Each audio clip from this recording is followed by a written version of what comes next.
Hello all and welcome to episode 61 of the 3-for-1 Sky Fantasy podcast by Fantasy Football Hub, as our teams limp through the game week. A bit of a strange week, a massive split this afternoon on captaincy between Antonio and Kane. Kane owners winning out but not getting man of the match, but it's been a really interesting season so far with just the one game left to play tomorrow. My name is Fergi and I'm joined tonight by former Sky Champion Liam Dorrian. Liam, it's great to have you on. I haven't had you on for a while. How's your season going, buddy? Hey Fergie, yep, good to be back. Yeah, I've had a really mixed bag. I've had about 6 injuries this season so far, so it's just been really strange. I've had no luck, but I'm hoping my luck can change, and I'm hoping tomorrow I'll start with Aubameyang getting a few goals for me tomorrow. So I've got my fingers crossed for that. Are you going for all? But have you got him in already, or will you be bringing him in? I've got him in already. I got him in for the Arsenal game, so I took him out for Salah, and I brought Aubameyang in. So at least he got a goal against Spurs. But, I didn't think Salah was, get 15 points against City and get another 16 against Watford. So I don't have him in either team. So he's really destroyed my rank the past 2 weeks. So I'm thinking of a master plan now to get him back in, because I think I need to get him back in. Been a bit of a nightmare. I was really tempted and I stuck with him. Normally that's the kind of move I make 100% every season, but I really try my hardest this season just to stick. Like he's just a man on a mission, and he's absolutely incredible this year. Best player in the world at the moment. I think is his 2 goals in the last 2 weeks against City and Watford have just been absolutely out of this world. My team, think I'm on for a small green this week so far. Had Tielemans. He's been absolutely incredible. He's actually joint top now in terms of all midfielders. He hasn't really done.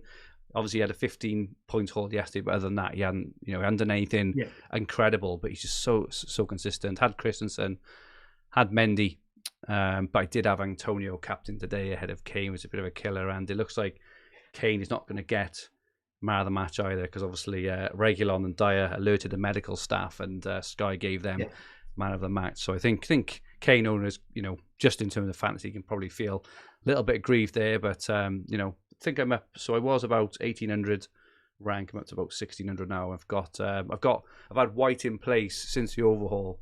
I've got Gallagher as well, so I've got a bit of a decision to kind of make there. We'll touch on Arsenal players, obviously. Son as well. So with Son, I like the news. Just again from a fantasy perspective, not being a Kane owner, that Son may have been out, but obviously he was in. He's fantastic when he plays in, and he enhances Kane up to another level, right? And and then Lukaku and Ronaldo. What's good on with them, Liam? They're having a tough time at the moment, aren't they? Yeah, especially Lukaku. I thought with all his good fixtures, he would score goals, but I think yesterday, Chelsea put off yesterday, but he just didn't look his normal self. It's kind of the curse from last year, Chelsea strikers.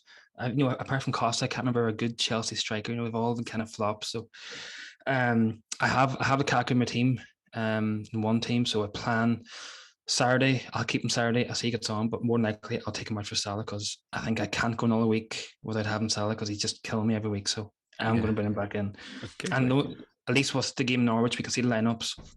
I think I'll probably go for a Chelsea defender, because they probably need to get passing points at least. So, and a good chance of clean sheet. So I think I'll go for Chelsea defender. Yeah, I think that's a good plan, mate. Good plan. Welcome everyone who's joined us this evening. For any new watchers and listeners, you are very welcome. If you haven't subscribed to us yet, please press the subscribe button at the bottom right hand corner of the screen and set the alerts. You don't miss our live streams at 9 p.m. every Sunday evening right here on this channel. Also, please press the like button if you enjoy our content. It would be much appreciated. Just so everyone know, Paul is in Tenerife. He's having another holiday. He should be on one of those holiday shows. He's either in, where is he? Barbados, Tenerife, or wherever he goes. He's always away. Dan can't make it this evening. And Ian was out on the booze this afternoon, so he thought he'd better not risk coming on after a few beers. You never know what's going to happen then. But absolutely fantastic to have you on, Liam. It's the first time, actually, and I mentioned to us, it's the first time we've had less than 3 of us on a Sunday evening since we started this podcast some 18 or 19 months ago. And but who better to have on than the former Sky Champ with your beautiful accent, mate. There's a couple of people in the chat are commenting on. Good evening, Gary Mantle, Rob Knight, John L, Gordon Hamilton, Brownie, John Maloney, James Hyde, Martin Beasley. We have got a packed lobby as usual. Thank you so much all for joining us. Owen Johnson, slowly climbing 96 so far this week. We'll be on 30 transfers after tomorrow. Great week there, Owen. Very, very well played. And John L, always that wee lad from Northern Ireland. It's Peter May's first time he's breaking his Sky 3-for-1 virginity. Very, very welcome, Peter. And Stephen C already talking about Arsenal players for this week potentially, but Conor Gallagher is his pick. He's already in. I'm sure we will touch on that now. Guesty's asking Liam, what's the master plan for Salah? Because he's in the same boat. Have you got kind of anything in mind? A couple of switches in mind? Yeah, so it's going to be probably Lukaku play Saturday, and I'll just do switcheroo to Salah on the Sunday. That's the plan so far, barring any injuries. Fantastic. John L scored 77 points so far with Gallagher to come tomorrow night. Overall rank 117. Very, very well played there, John. And Colin Johnston winning his mini league. 586 points. Fantastic. Many, many congratulations and welcome all. It's absolutely great to be back after the international break. So tonight we have some transfers in for the last week, some transfers out, and what it means to top 1K player ownership. We'll look ahead to Sky Gameweek 11.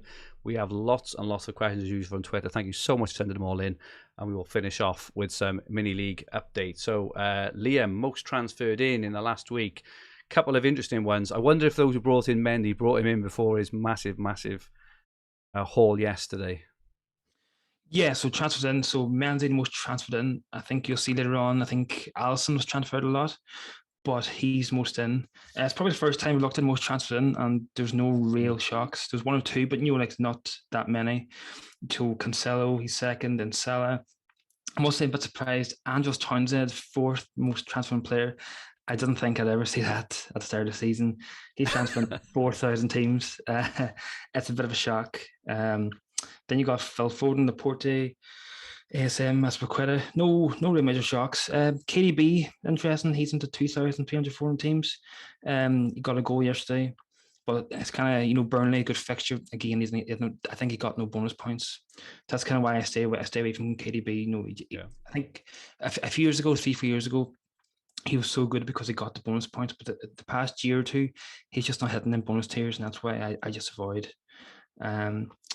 But yeah, apart from that, no real surprises. Son, then 1,790 players who brought in Son. I say they're sweating it. Were they just? Blimey. But I think their risk paid off well. But yeah, I said, no real shocks. Pretty much standard players. So that's the most transferred in. What are your thoughts? Yeah, just quickly on Vardy down the bottom. Are we overlooking Vardy? 10.6 million is a really, really awkward price, especially when obviously got Lukaku, Ronaldo, and Kane and Salah, who are all the kind of the preferred premium options. Are we missing out on Vardy, or is it just purely because he's not really needed for captaincy? What are your thoughts there, mate, on Vardy? I think because he was never used for captaincy, we never needed him. That's why I think we kind of avoided him. And I think, to overhaul, we had like Ronaldo, we had Lukaku, we had Salah, we had Kane, we had so many players who wanted to get in. I think we all kind of overlooked Vardy. And then I think his age, he's 34, 35, so he's getting those. I think that's why we kind of overlooked it. But, easy, mate. I'm 41, just, And, but interesting, he's the second top scorer, 67 points. He's going really well, but I know if I bring him in, he'll just start doing nothing. He's a kind of player Vardy where I have him, he does nothing, and when I don't have him, he just turns into, he keeps on scoring. I think I'll keep tabs on him, but I have no plans, for the next few weeks to get him in. But things can change. But at the moment, I have no plans to bring him in. The other, have you any plans? Sorry, mate, go on. Have you any plans to bring him in? Have you? Would you get him in?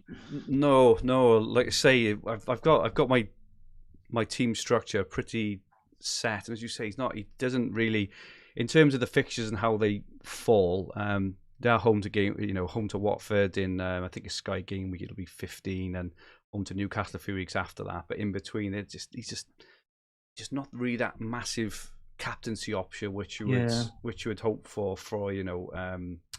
Leicester. The fact they're in the Europa on a Thursday means that it falls the same time as Kane and Antonio and all this kind of stuff. So I think he's a hard one to bring in, but well done to anyone who's brought him in, because as usual, he always does a business. The other one quickly in there I'm interested in. So obviously we saw Ruben Dias being rested yesterday. Laporte is 9.1 million, which is obviously a fantastic price if he plays 70-80% of the matches. Have you got any thoughts on how that is going to play out in the next few? Because Man City's fixtures, basically until the second overhaul, are absolutely fantastic. And a lot of people are asking, should we spend money on on players like Lukaku, like 11 million and all this kind of stuff, when you can have players like Laporte, Cancelo, all these? What are your thoughts on Man City defenders? Yeah, so in my first team, I have no side defender, but I think I'd definitely get a Man City defender. I think if I played the game a long time, I think the past 3-4 seasons in the top 5, it's always Man City defender. We had Otamendi, we had Laporte, we had Diaz last season. Every year Man City defender always there. The only issue is, Diaz will play 90% of the games, so then I think it's like a shootout between Stones and Laporte for the other spot. And I think, it'll probably be 50-50 over the course of the season. Yeah. So, I'm not, I'm not pushed to get Laporte. I think if you don't have any Man City defender, I think Cancelo at 9 point. I think he's 9.7, 9.5.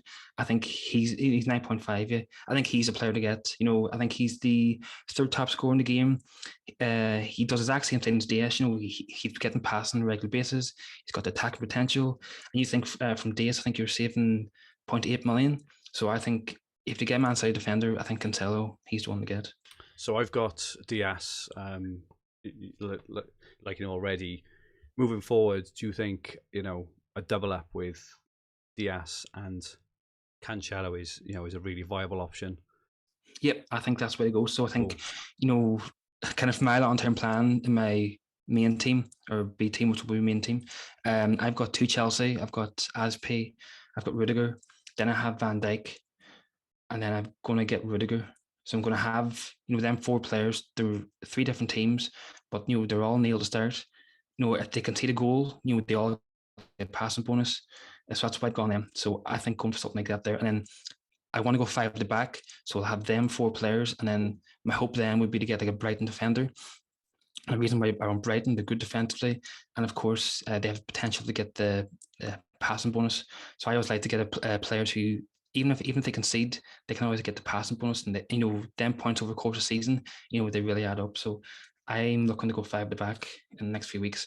I think kind of what Paul touched on, I think a few times, is like the first few weeks of the season, they're always like goals. And then as the season gets on, the goals drive a bit. And then these kind of passing defenders, they really kind of kick in the gear and they kind of, jump ahead of these attackers. So that's my kind of plan for the next 4 or 5 weeks. Yeah, I think I'm in the same boat. I've got Christensen, which obviously worked out well yesterday. I've got Rudiger, they're not going anywhere.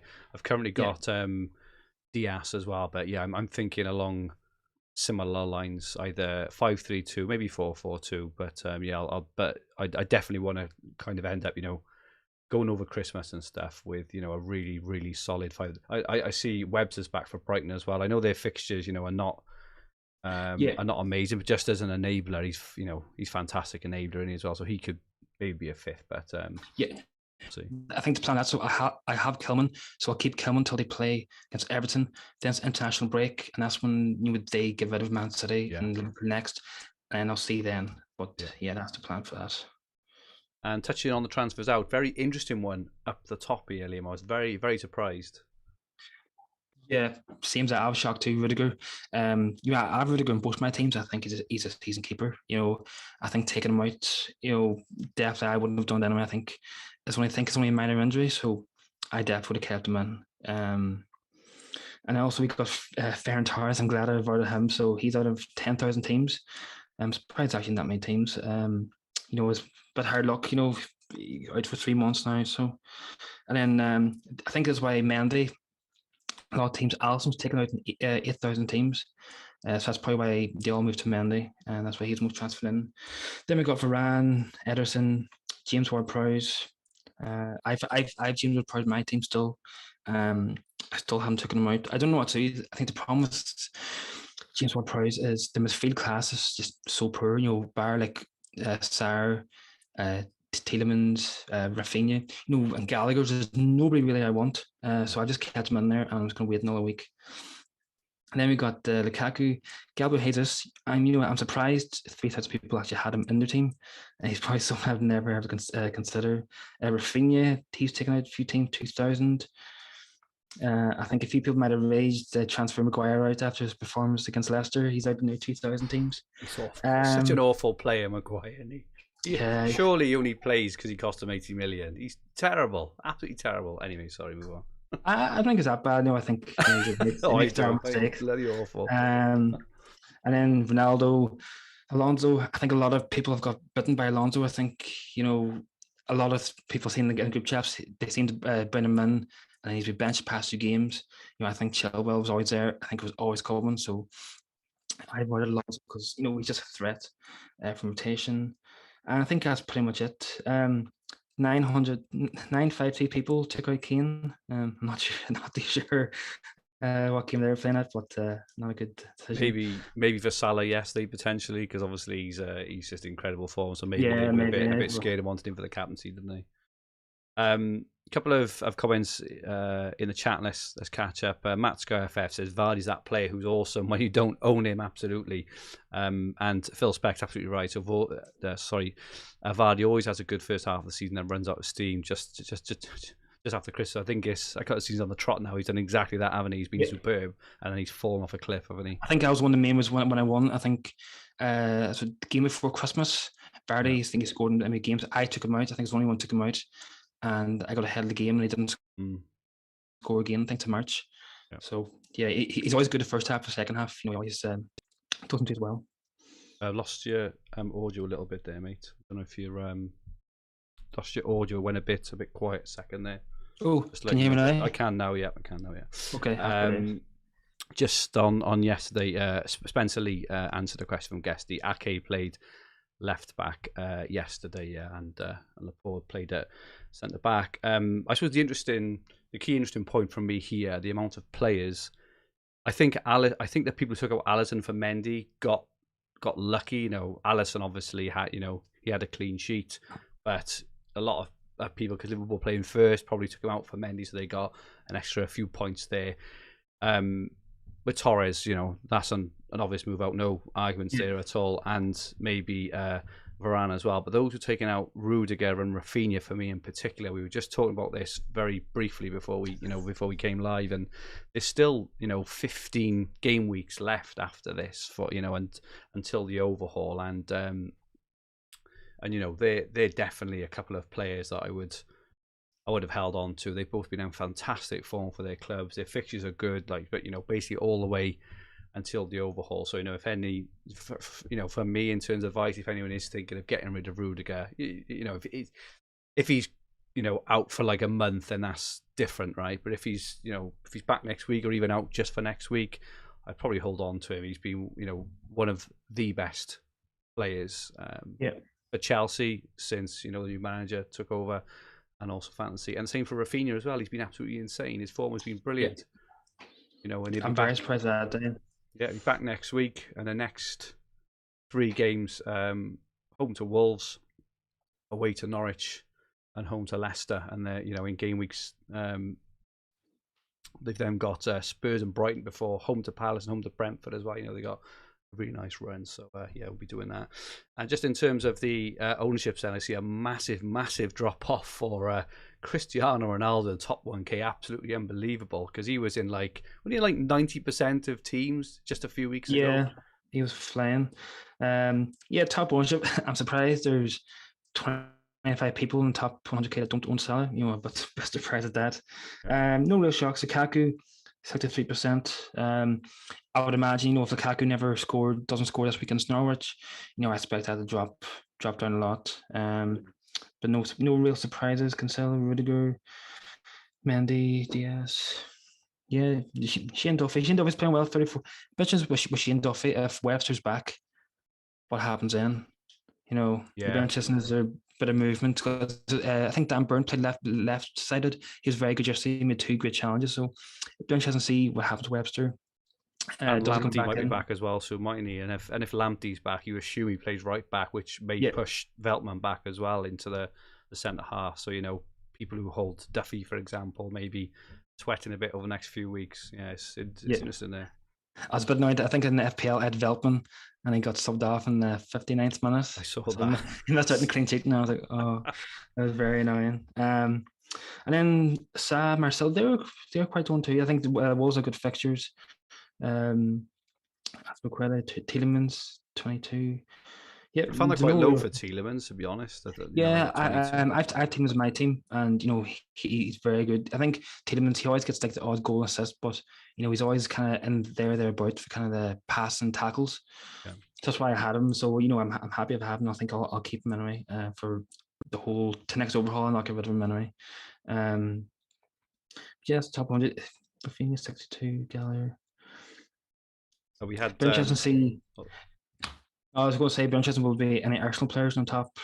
1K ownership by tomorrow afternoon. Yeah, it's going to be interesting. We've had a question again off Matt in the chat. When is next overhaul exactly? We don't know yet, Matt, but we do know that it's normally. I think the next overhaul is the FA Cup weekend. I think it's the 5th FA Cup weekend. That's the week it's normally on. I think that's when it will be. So I think it's the first week. I don't know which one, but it'll be the FA Cup. When the second FA Cup week in January, I think that's when it's usually on. That's when I think it will be on anyway. So it's usually around that FA Cup weekend. Okay, cool. And there's also an international break right at the end of January, beginning of February as well. So yeah, around that fortnight, which is why we're guessing, roughly it's going to be around Sky Game Week, maybe 24 or 25. That's when it normally falls, but they don't tend to confirm, until later on. John L says, FF aside, Tielemans should be playing for a better team. I'm not sure Leicester fans would be happy with you saying that there, John.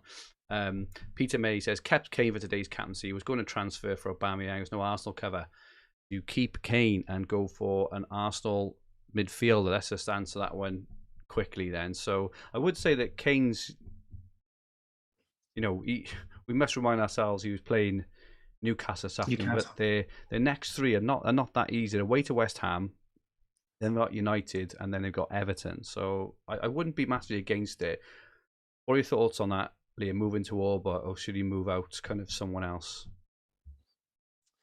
So I've got Orba. The reason why I went for him, I think the fixtures are decent. I know it's Arsenal. I think it'll help him this year. They got Europa League, so I'm just hoping that he can find a bit of form and do it.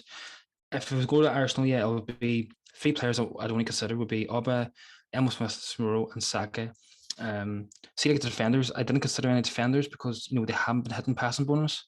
I think White hasn't had passing bonus all year, so that's a big no because for White you're going to be paying I think 7.8 million for a defender, and you're pretty much reliant on a clean sheet.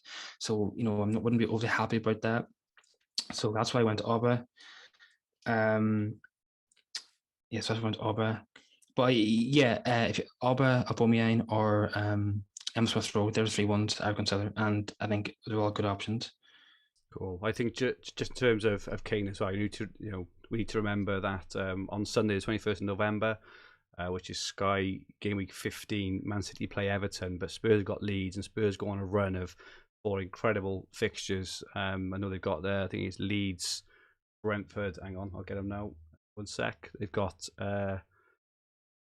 any second. They've got Leeds, Burnley, Brentford, and Norwich. So Kane is going to be very, very highly owned around that time. So just be aware that if you are taking out Kane, you're very, very likely going to want to have him back in a few weeks. I think it's kind of straight after the international break. So just something to be aware of then maybe. Just in terms of the ownership, Damari Gray still quite high. I think 47.9. I think it's quite high. Seems he's obviously played really, really well. Their fixtures turn a little bit, but he looks he's having a fantastic season. And the interesting one for me is Michail Antonio, because I've got him, but I am thinking of potentially getting rid of him soon as part of this whole move to 5-3-2. Maybe not yet, because they do have Spurs next week at home, which Spurs defenders being awful. But after that, the fixtures do turn a little bit. Just interested in your thoughts there, really, Liam, you know, if I can scramble together the cash, Antonio to Cancelo maybe or something like that, do you think that's a viable move, or would you just kind of stick with Antonio? I've been thinking about that move too. I've been thinking of getting Antonio. It's in my thoughts to go to defender. I had Dunk. If I can get the cash, you know, I plan on going to Cancelo. But I'll wait. I think I'll stick with Antonio for another few weeks yet, and I'll see what happens. But yeah, it's definitely one of the moves I'm planning on. Cool. And we'll just have a quick look at the transfers count for the last week. So this came out this week from Sky Fantasy Football. Top 5,000 average transfer left 31.2. There's a lot of transfers made this week, so it's probably safe to assume it's gone down a little bit again. Top 1,000 31.1, top 100 26, and top 10 13. So you know, if you're hovering around any of those, that should should give you a pretty good base of where you are. I'm currently ranked on my 1589, and I've got 35 left. So I'm pretty happy. You know, like I normally race through my transfers early on, trying to get ahead. But I've been kind of hovering between 1,500 and 2,500 for most of the season. But every move I've made has been a long-term move, and I'm pretty happy with that position. How about yourself, Liam, in terms of transfers left? I know you've been really unfortunate with injuries, haven't you? Yeah, I've been really, really unfortunate injuries. I think my two teams, I've got 34 and 36. So I think the team with 34, pretty much all moves have been kind of transfers, taking people out. You know, it took Webster for Gallagher. I had DCL, I took him out. I put in Bamford. Bamford got injured. Then I took him out, and I brought in Rudiger then. And then I had Ndidi, he got injured. I took him out then for Gray just to cover myself. Just been really, really lucky, but at least I'm above the average transfers. You know, that top 10's mad. 13, top 126. I'm not really surprised because it's the same every year. People just go mad with transfers. But for me, because I keep transfers, I hope that come April, May, that's when I make the gains because I got my transfers. I can bring players in and out, and so I think what I would do, I always play the long game. I don't play short. Exactly. Just I always look, months ahead, and I think that's the way everyone should play it.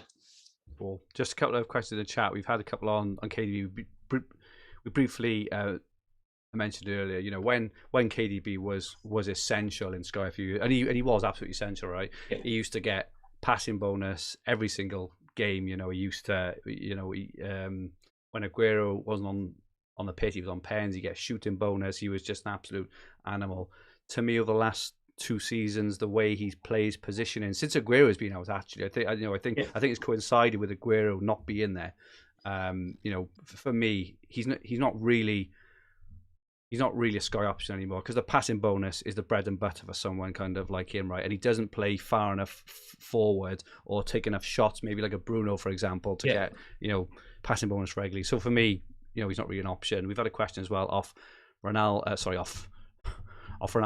about Ronaldo, off Sam Taylor as well. So my thoughts on Ronaldo: their fixtures now turn really, really nasty. United is not looking good. Their fixtures do massively improve. I think it'll be what will be Sky Gameweek 17 or maybe 16. But up until then, their next few fixtures, they've got Liverpool, Spurs, Man City, Watford, Chelsea, and Arsenal. So that's a really tough run of games. When you've got options like Lukaku potentially next to United, even though he's off form. Got Kane. We mentioned Vardy. If I haven't got Salah, maybe move to Diaz or Cancelo, whatever it is. To me, he's probably not an option for the next few weeks. Ronaldo, do you agree with that, Liam?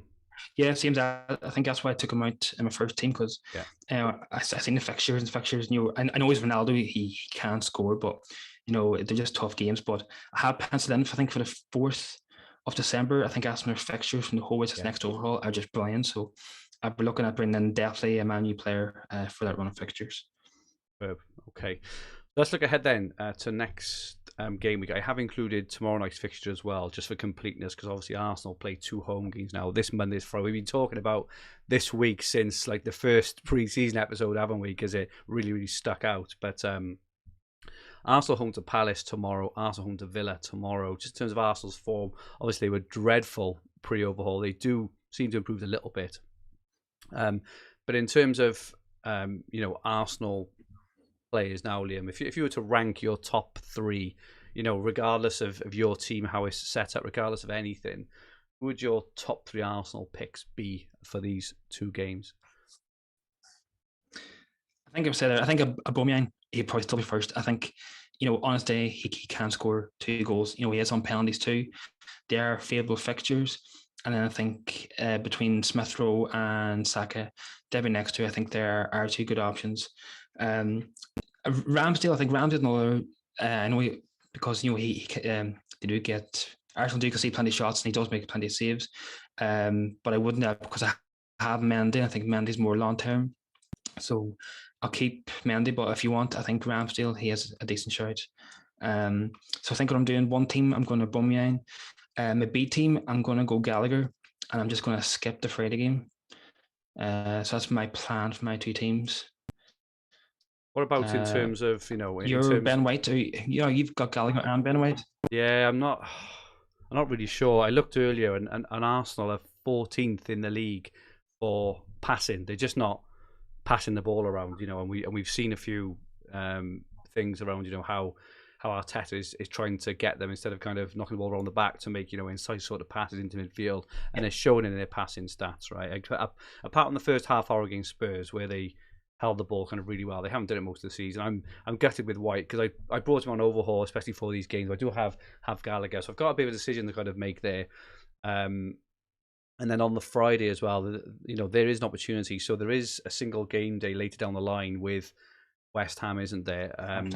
Which happened. Yeah, which if you haven't got Ward-Prowse or Southampton or Villa player, what you could do there potentially is move to a Villa player there. I think Martinez may be popular there for those who haven't got Mendy. I think you have got Mendy. I personally wouldn't be taking out Mendy for the next run of games. They're just home to Norwich next, and away to Newcastle, and home to Burnley. You couldn't ask for a better 3 kind of defensive games there. But any of the Villa players. So I've got a decision to make. In terms of tomorrow night. But I think what I'll likely do is just go play White on Friday. I haven't got a captain for Southampton versus Villa, but the way the season has played out so far, I don't think it's really rewarded players who have thought ahead too much still with things like COVID and injuries, this international thing with players. So I'm just going to play it I think it's the 5th of November. Is that right? Friday the 5th of November? Is that day? So I think what I'm going to do is just kind of play it by ear, that Southampton game against Villa, and just because neither are playing particularly well either, are they? Yeah, like same for Villa. If you're thinking about winning a Villa player on a Friday, the only Villa player I would consider would be Martinez. There's no other Villa players that would interest me. Watkins, Ains wouldn't interest me. Midfielders wouldn't interest me. Even the defenders. Villa are okay defensively, but they just don't get enough passing bonus or tackle bonus to make it worth it. So yeah, it's only Martinez from Aston Villa who I'd even consider bringing in my team. Cool. England has Gallagher, and we'll skip the Friday game. Liam, if you had Ben White and Gallagher for tomorrow, because I'm really 50-50 at the moment, who would you pick out of the two? Sorry to put you on the spot with such a shitty question. I'd probably go Gallagher because I can see Crystal Palace going tomorrow. Okay. And if you think that the max points Ben White will probably score is 7, I can't see him getting passing bonus. So, I think I'd probably go Gallagher. Cool. Okay. And Gordon asks, is Rudiger definitely only a short-term injury? So there were murmurings on Friday that he could even be back in training this weekend. So I'd like to think he'd be back next week. If not, we just make a move at the time. But I'd like to think that he would be back next week. Okay, moving on to Saturday. Chelsea home to Norwich, which is obviously, the massive game, the plunging we've all been eyeing it for weeks. Palace got Newcastle then, Everton, Watford, Leeds, Wolves, Southampton, Burnley, Brighton and Man City. That's not going to be an easy game for Man City, is it, away to Brighton? Brighton's been really good so far this season. So in terms of targeting a captain, Liam, for that day, which is the one you're kind of thinking of at the moment? I will probably go with a Chelsea defender. So I have 2. Hopefully Rudiger's back. I've got Aspilicueta, I've got Mendy. I think I'll go for Lamb. The reason why I'm going for Lamb is because they have a very good chance of getting a clean sheet. They should get passing bonus. I would go Lukaku, but it's just not kind of on the form, and I think I'll just play safe and I'll just go at Chelsea defender. Man City, if I had Cancelo, I would be tempted, but you're just not like 100% sure Cancelo's going to play. And even that game against Brighton, Brighton are playing well, so that's a tough game for Man City. So I think I'm just going to go with a Chelsea defender and just play it safe. Okay.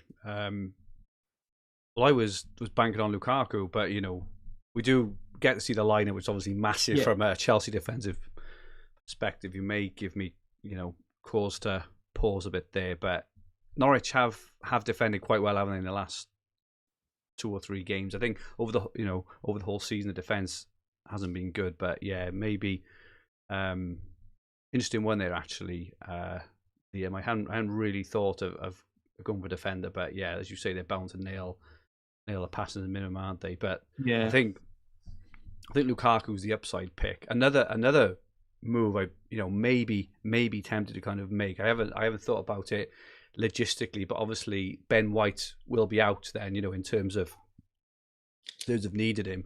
If Chilwell starts that game, I could be interested in Chilwell. He's pretty expensive. I think he's 9.6. But if he's nailed to play with his attacking returns, he's good for passing bonus. He was last year anyway, because he plays alongside Rudiger.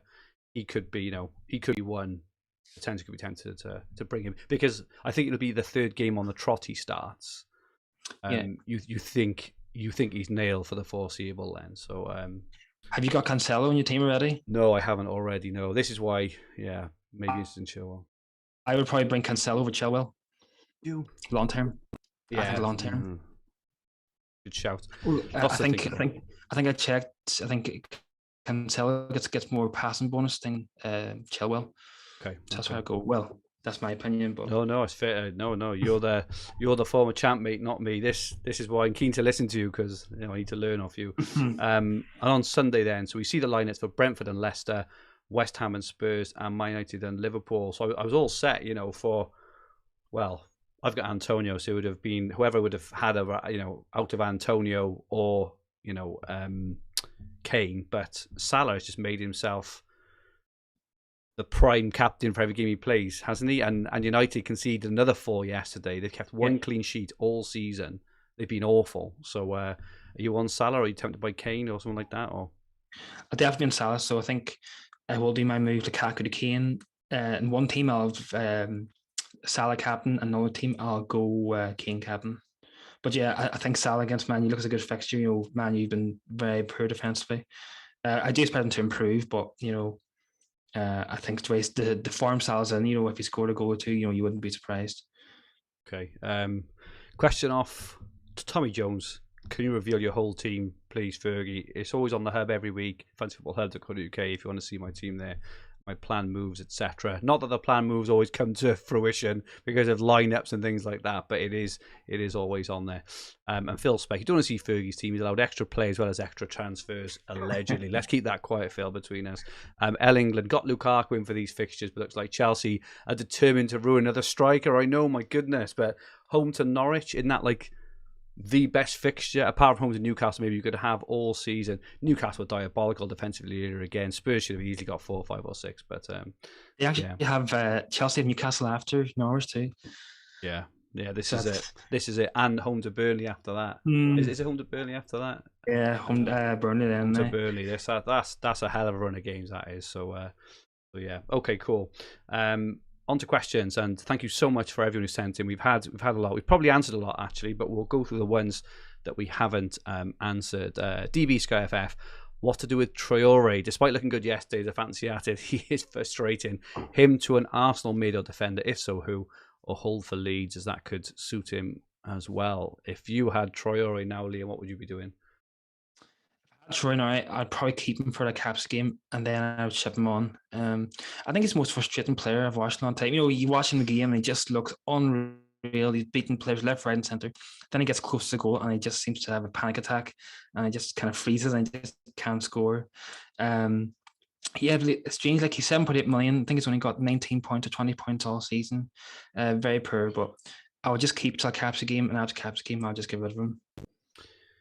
if you haven't got an Arsenal player, I gotta be honest, I'd be tempted to shift him on personally. If you haven't got an Arsenal player, which I don't think he has, like we've mentioned Saka, Smith Rowe. Who is your favourite? Just out of the two, Liam, out of interest, Smather or Smather, Saka or Smith Rowe? I think with the budget, Troy 7.8 million. So I think to go to Saka, he might not have enough. So I think Emil Smith Rowe, I think he's 7.5. I think that's just a easy swap. Just go on to him, you get the 2 caps of games.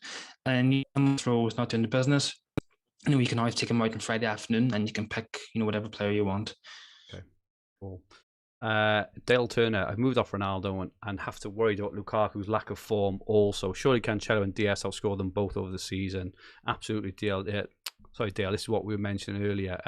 Liam mentioned his hop-off plan for Lukaku to Salah. If you haven't got Salah in a couple of weeks' time, I'm looking at it personally because I've already got Salah, but I haven't got Kane.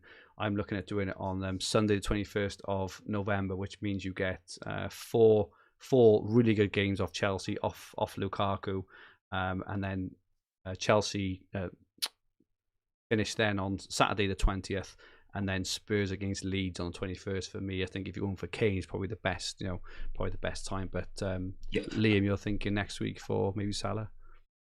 Yeah, I think this week Salah, and also I've got a Aubameyang in my team now. My plan is on Friday, I think I'll sell him. I think that's the best time to sell him. I'm probably looking at Diaz or Cancelo. I'll bring them in. I think I'll go. That'll make me go to 5-3-2 then. But I think defensively I've well covered that. But 2 Chelsea, 1 Liverpool, and 1 City, and they're all good passing defenders. So I think that's my team. Put him sorted in defence. FF Stuff, who we obviously thank for the graphics each every week here. If you don't follow at FF Stuff 3, make sure you do. Joking aside, I still have Ward Prowse in a 4-3-3 formation. I don't have any player for either team for Monday or Friday. Only a midfielder swap is possible. He's thinking Smith Rowe or Saka. As I kind of asked you earlier, Liam, Smith Rowe or Saka. I think Saka is probably more nailed to start the both, I'd say. When Smith Rowe plays, he does play more centrally, but Saka tends to play a bit more kind of forward, doesn't he? Kind of coming in on his left foot. I think Saka for me on that one. And Hornet Sky FF, do you see the 3 big hitters being your side at Gameweek 16 if they aren't already? That's an interesting question there. What do you think about that, Liam? No, I think they never I think I said at the start, I was never a big fan of going 3 big hitters at the very start, because you are using so much budget, and I think I like my teams to be kind of well balanced. So I started off with 2 big hitters and Antonio. I think it helped balance a lot because that allowed him to get Tielemans in midfield, and he's a top midfielder. It also allowed me in my defence. I had Van Dijk, Rudiger, Azpilicueta, had Mendy. So I had a good balanced team. So I don't think going to 3 atop is good, and especially now when I'm kind of as the season goes on, the defenders, I think it favours them more because they get that constant passing bonus. So I'm not a big fan of going 3 atop. What about you, Fergi? Yeah, no, I'm not. I much prefer 5 at the back as a a kind of long term thing, and also in terms of form and that as well. Ronaldo's fixtures, we mentioned, turn massively. I think it's in Gameweek 15 or 16. So he will likely be in my team. I think Kane has a really good run. How it kind of works out in terms of the fixtures. So Lukaku's got incredible fixtures now for his next 3. Then Kane has brilliant fixtures, and then after the 3, Lukaku's fixtures end, and then Kane has got an incredible next 4, and then his good fixtures end, and then you move on to Ronaldo. So I never see a time where I'm going to need all these ones. I keep it in Salah 100%, and what I can see myself doing is going like now I've got Salah and Lukaku. I'll probably go to Salah and Kane, then Salah and Ronaldo is how is how I'm kind of seeing it, and I'm either keep Antonio, so he does next week maybe, or move Antonio back for the 5 at the back is kind of my thoughts. But having all 3, especially when you look at the returns of Lukaku and Ronaldo, especially at the moment, there'll be no doubt. Kane is obviously slightly improved. Salah will have a drought. You'll have a drought at some point as well. So just holding on to all 3 just seem a bit much when it's so much value and points being scored elsewhere on the pitch. So that's my kind of answer there. Matt Sky asks, Trent or Van Dijk long term, Liam? Who would you choose out of those two? I would go Van Dijk. I think he's like 0.4 cheaper, but I think the thing about Van Dijk, he gets a constant passing bonus. It's not has got as much issue, but he gets a constant passing bonus. Now that's why I like constant passing bonus. I know Trent has a higher upside, he can get goals and assists, but I just like going Van Dijk. You just know what you're going to get. Indeed. Daniel Radcliffe says thoughts on Lukaku. Thinking of downgrading to Antonio and upgrading Duffy to Diaz. Have the funds, as they say, the next 3 or 4 are really nice. Then you can hop off to someone potentially after that. Sometime in November. But I would personally hold, like, it'd be sod's law, right? It's not like Lukaku. He hit the post in the last game, and things. It's not like he's nowhere to be seen. It's not like he's playing like Kane last year, kind of CDM. I would definitely, if you got Lukaku, keep him the next 3 and then moving after that. It's sod's law, right, that he scores a hat-trick on Saturday against Norwich, and it's, would you really be surprised if he did against, the team of, I think now the most goals in the league and all this. It's just, it's foolhardy to move him on personally. In terms of how you feel about yourself, this is the thing with me with fantasy. I always try and go with the decision as well that, in terms of would I absolutely kick myself if I made this move. I think it has a massive decision, on mentally on how you play the game going forward as well. FF Stuff also asks, is Liam Dorrian the only one with the balls to suggest Vardy as an option? That ties in nicely, actually, with the next question from In Your Dreams. So he's moving on from Ronaldo, thinking to Orba, and then to Vardy or Trent, Diaz, or Laporte. Which do you prefer? Would you go Vardy, or would you go for Trent, Diaz, or Laporte after these Arsenal games, Liam? I would go Diaz. I think the fixtures now are really good. I think, it's good now because he had his rest there at the weekend. So I think he'll not be rested now for a while. I think the fixtures are really good. And I think with Diaz, when he starts off, you're starting off at 5 points a game, so I would just go Diaz. Luke NDN asks, after this game week, Kane to Lukaku or Vardy? I'm still undecided. That's a question and a half, that is. What do you think about that one, Liam? I think I would keep Kane because I don't think there's no kind of real hop on, half on point for you to go Kane to Lukaku because Spurs play every Sunday. So I don't think there is a hop on, hop point. I think I would keep Kane for now. I wouldn't. There's no real hop on point unless you want to do it next Saturday for Chelsea's good game. But you aren't getting the game in fixture. It's up to you. I'll just if you have Kane now, I'll just keep him. I wouldn't bring Lukaku in. Martin Beasley argues against our against not having the premium. So he says, by having 3 premiums allowed me to have Kane as captain today and Salah yesterday up to 287. Can't argue with that at all, Martin. And Gordon Hamilton asks, is Werner an option now? Looked a lot better against Brentford and played reasonably well internationally. Not for me. Is he on your radar, Liam? No, nowhere near my radar. I think I saw Scar from last year. We had him in, and he looked good, and he just didn't nothing. But no, I wouldn't go near Werner, to be honest. Ben Sky FF, if Rudiger is out long term, who is the best replacement? Would love to go to Cancelo, but can only afford up to 9.2 to spend. So, like I said, don't think he's out long term. Even though I think Uncle Bob in the chat thinks he may be out for quite a while. It'll be interesting to hear that. But obviously we'll know before. We'll know the lineup next Saturday, which is obviously mega important. But in terms of 9.2 million, Liam, who do you think would be the best replacement going forward there? I think the best replacement, I think Christensen, I know he's been rested a few times, but I think, if Rudiger's out, Christensen is probably going to play a lot more. I think, he's 8.2 million. So I think if you know of him, I think he'll be the perfect replacement. If not, Aspe, I think he's only 0.2 dear. I think, he's bare nailed on. It's strange kind of in that region, there's no, in the kind of 9 to 8 million bracket, like there's all kind of Man U defenders. I don't want them. I think it's Arsenal defenders. Don't want them. Spurs defenders, not going near. So the only thing I have is Christensen, Asby, Dunk. I know Brighton have 2 bad fixtures, but I look at Dunk more as a long term to the next overhaul. And Brighton are good defensively. He does get passing bonus, so they'd be my 3 options. Cool. Okay. Yeah, I haven't got anyone really to kind of Matip too, maybe, but I had Yeah. Matip last year, but I think Matip, he's just an injury waiting to happen, isn't he? So I'm just scared from him from last year after what he did to me. We haven't really mentioned midfielders at all, and I think Højbjerg started to look really good again at 8.1. I think he got the assist earlier for Kane's goal. I'm not sure if he got the bonus earlier specifically, but I know he's been doing okay for bonus recently as well. I can say Spurs fixtures do improve in a few weeks as well. Say Maximum himself, 7.9. He's been incredible this season. And Newcastle have a fixture, and I think it's from Sky Gameweek 14. They're home to Brentford, then they have Arsenal, then they have home to Norwich, home to Burnley. So there could be a time maybe where he could be a really good option there. I think with Højbjerg, he got tier 2 tackles and tier 2 passing today. I think he as was well as doing an very assist. well. Yeah, it was Newcastle in all fairness, but he True, does. you have to take a pinch of salt. Do.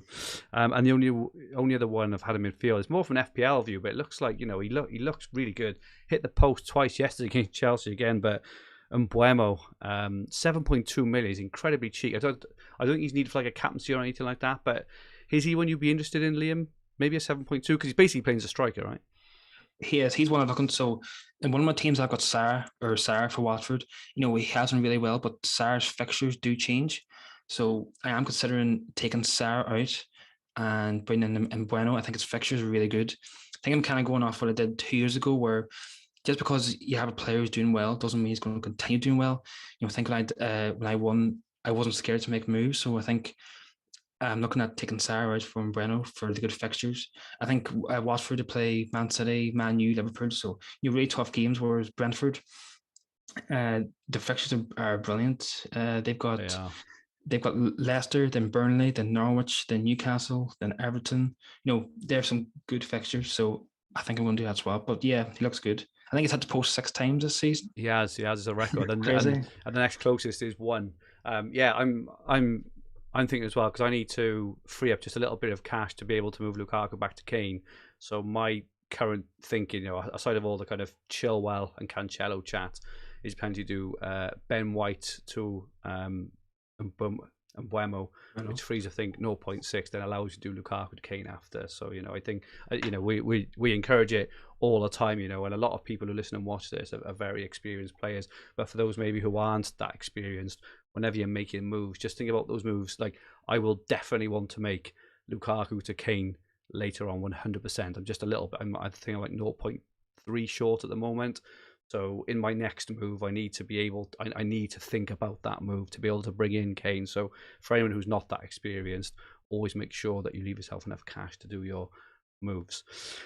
Couple of questions. Tom Scarf, would you move Mendy to Martinez after that Brentford performance? We need Martinez to cover 2 captaincies, but I'm not entirely convinced he will outscore Mendy. We kind of touched on this earlier. Yeah, it's a tough one for the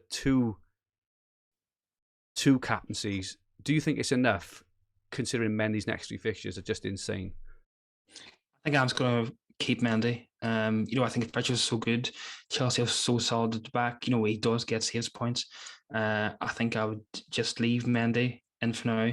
I think for that game, it's like 3 weeks' time, maybe then, but at the moment, I think I'll just play simple, just keep Mendy, and hope he can get a few clean sheets.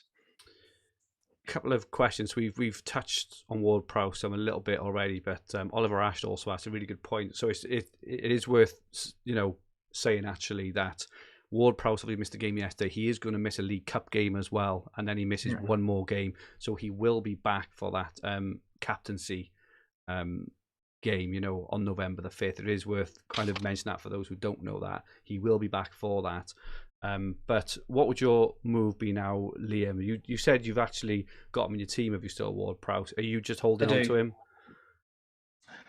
For now, I'm holding on. I might move on.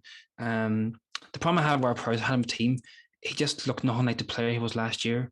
He's only averaging 46 passes per game. I think passes, he's just nowhere near it. Tackles, he's just nowhere near it. So I'm trying to think in my head, I don't think it's worth holding on to a player for a captain's game where more than likely he's going to get 2 points.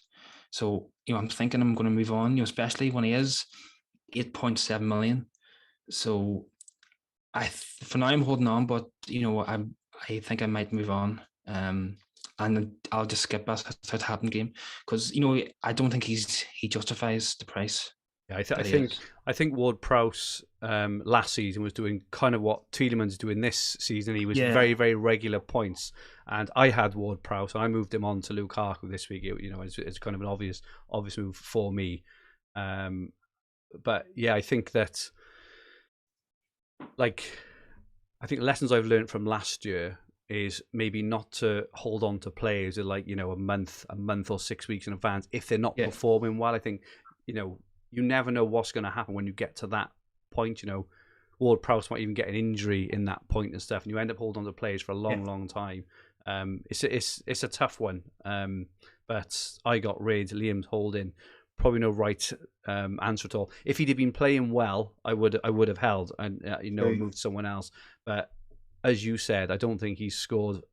He got the penalty against Chelsea, but got the red. But other than that, I don't think he scored many. He got a points penalty past against two. Newcastle. He got a Okay. penalty Newcastle, but apart from that, I remember last season he was getting like bonus points every He game. was all Him exactly. and Romeo, but this year he's just nowhere near. Like I wouldn't mind if he's close, but I think like against West Ham he had like 30 passes.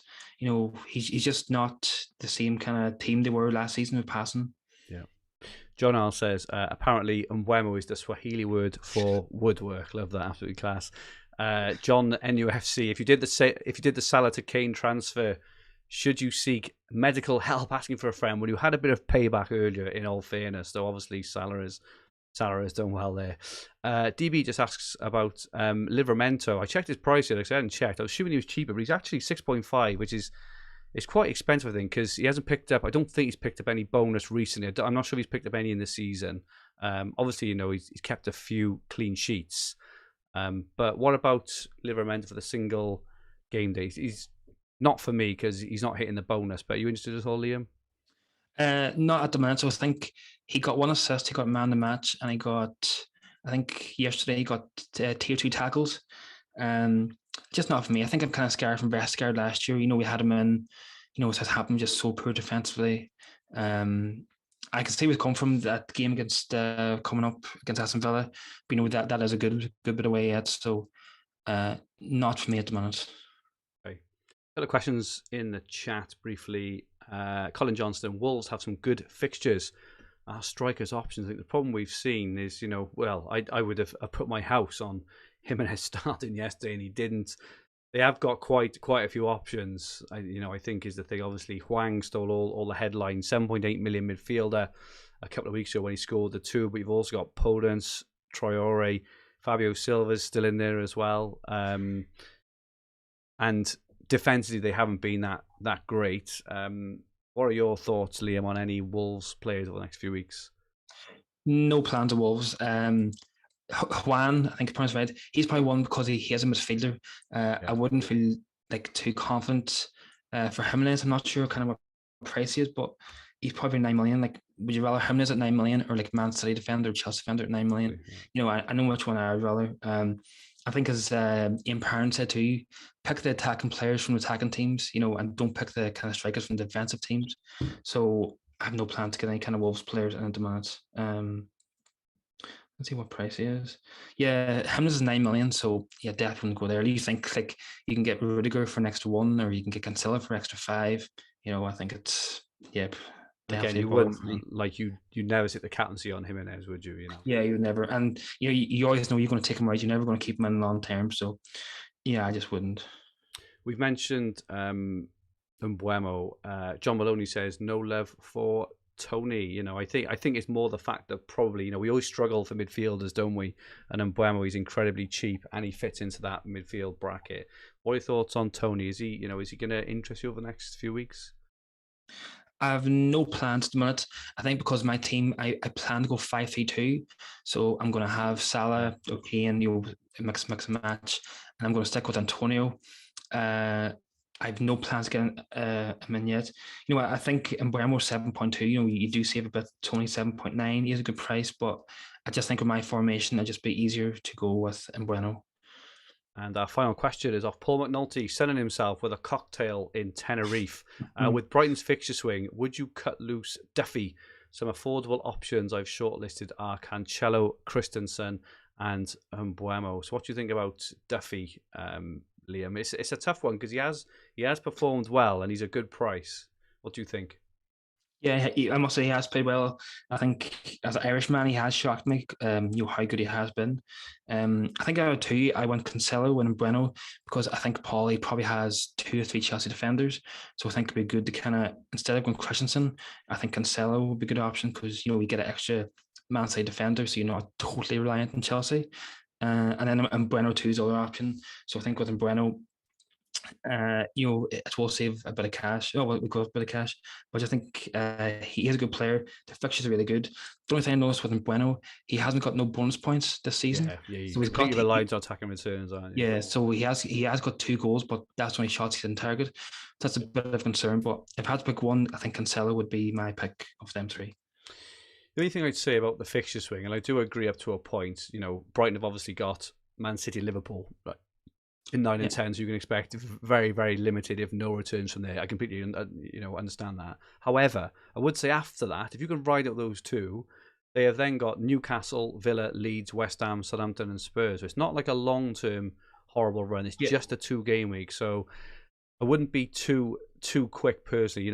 I've got Sanchez in other fantasy games. I've had a look, and I just think I'll personally just going to kind of ride out the couple of games personally. But I can see his 3 options there: Cancelo, Christensen, and Mbeumo are all fantastic options. I think Paul has a double up. I think he's dunk as well, so he's covered with Brighton. So I think that's why he's moving on. Cool. Okay, thank you. As usual, everyone, for all the questions. Brilliant questions. As normal, let's have an update on the Fantasy Football Hub member £500 league. In 10th place, we have Raymel Ragnorth. In 9, Darren Malloy. 8th, Owen Kinnear, lifted 11 places. 7, Maurice Weeks, 771, absolutely flying there. That is Carl. That is Darkest Jungle, flew up 25 places. In 6th place, Gareth Solomon. 5th place, David Baxter went up 36 places. They've had some absolutely incredible days. 4th place, Jeremy Crocker. 3rd place, Elsie Bishop, down to 2nd place, Matthew Grady. And John Kerr, top 805 points, which I believe is in the top 10 overall in the game. I don't know if you've got the leaderboard there, Liam. If you could maybe have a look in a second while I run through the other one. But very well played, everyone in the top 10. Absolutely incredible stuff.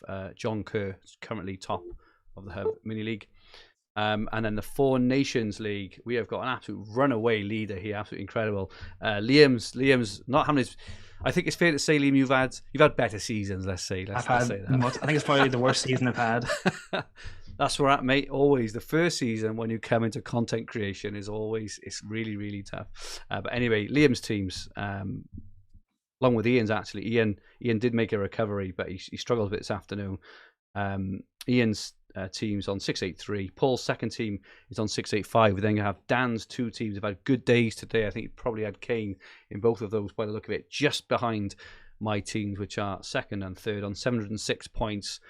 But Paul McNulty, 772. He's 66 points clear at the top. That Scottish flag is going to be staying there for the season, I think. And he's 45th overall. And, Paul has finished 4th before he's had multiple top finishes. He has got a fan. I know he's incredibly humble and he would never say it, but you've got to fancy Paul for a very, very good finish this season, haven't you? I think. And that is it. That is it from us this evening.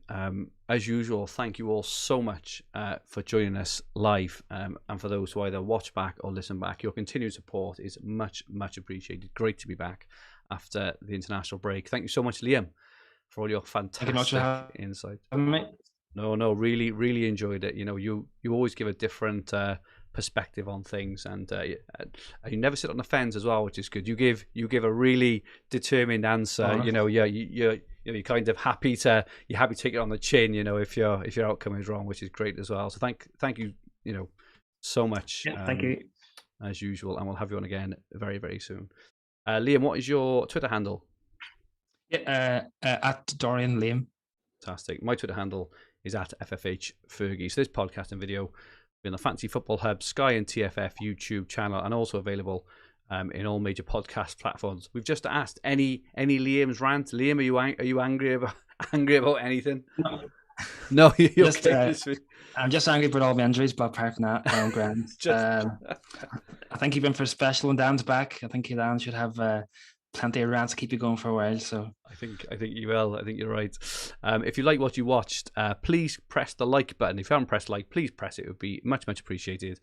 And remember to subscribe in the bottom right hand corner of the screen. If you enjoyed your listen, please rate the podcast and leave some comments. It would be much appreciated. Our handles on Twitter, Instagram and TikTok are at FFH_HQ, and our podcast Twitter handle is at FFH_Sky. So please follow and feel free to ask any questions.